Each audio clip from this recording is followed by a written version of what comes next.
The funniest thing I've ever heard is, I can't communicate well enough.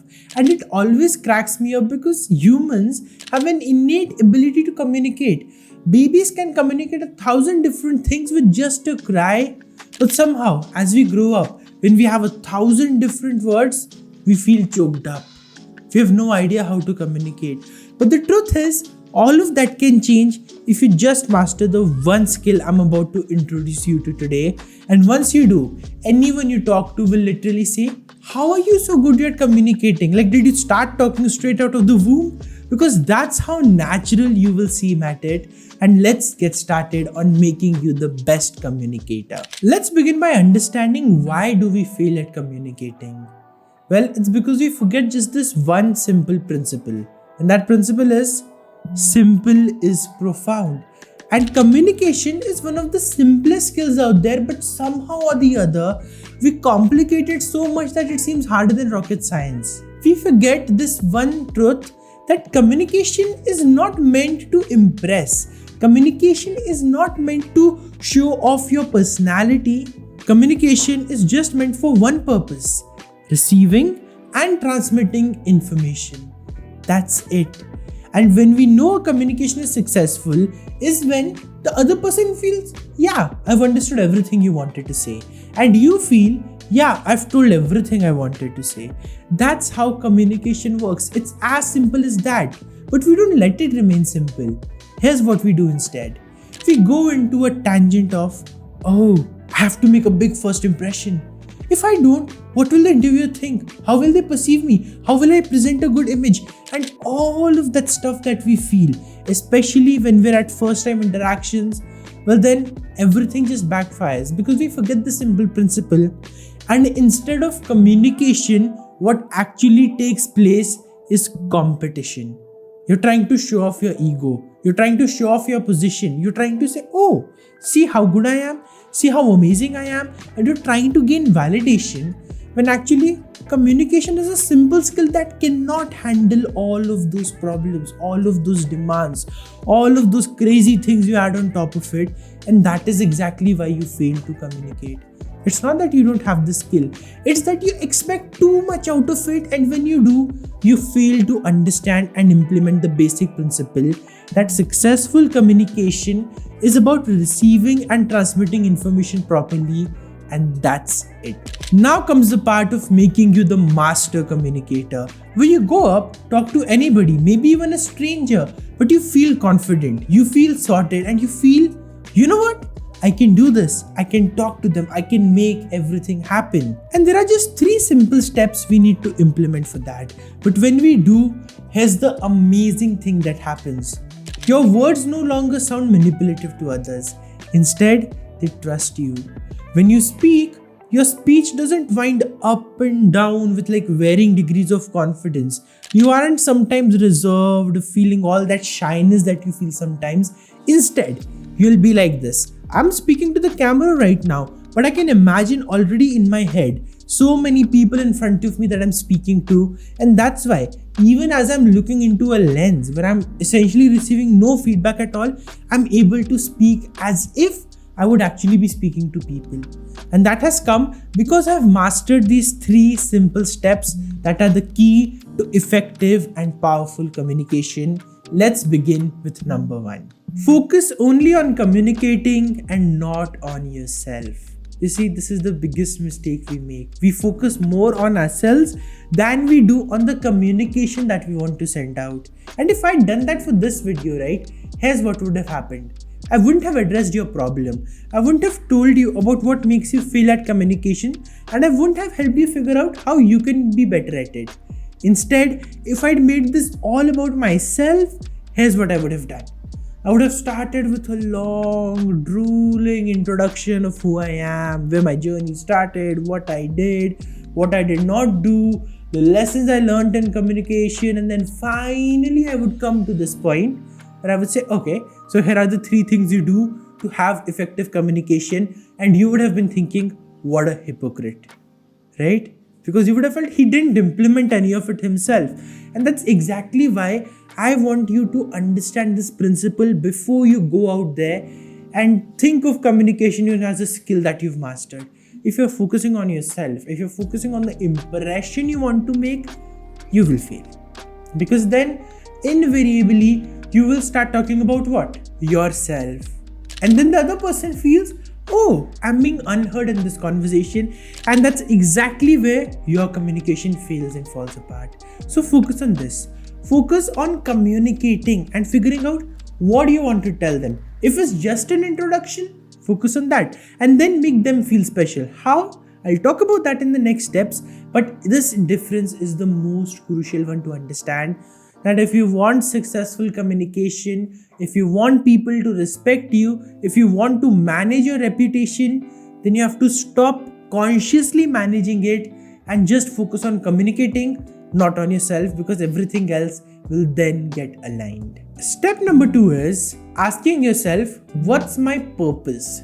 You see, a lot of times we communicate for the sake of it. We think, oh, why did I even talk to that person? This happens a lot when we're in personal dinners, right? When we're with family or with friends, and that awkward silence just creeps in, and for the sake of keeping the conversation alive, someone will bring up a topic, someone will start talking, and then you're like, okay, fine, let's just listen to it. You're slowly eating your meal and you're thinking, when will he or she just stop talking? You're not showing it on your face, but you're feeling it. Why? Because you can sense the communication is purposeless. There's no point behind it.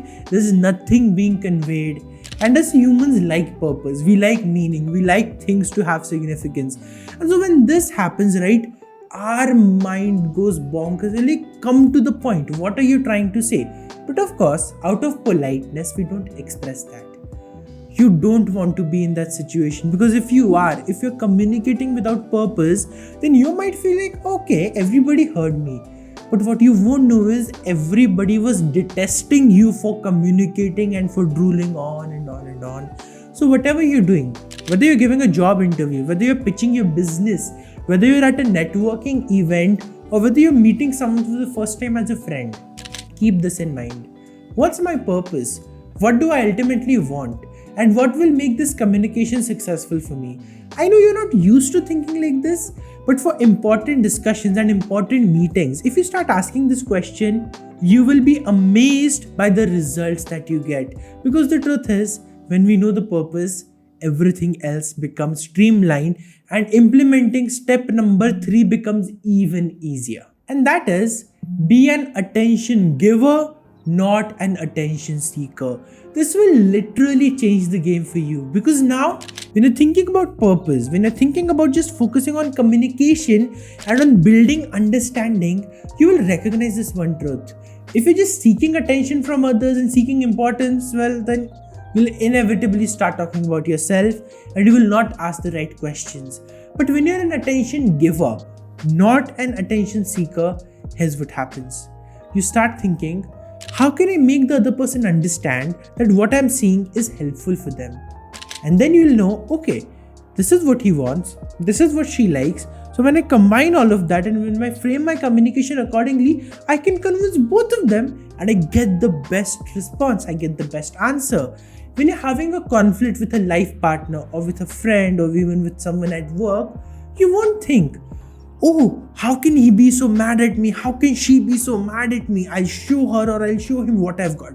That happens when you're an attention seeker, when you want importance.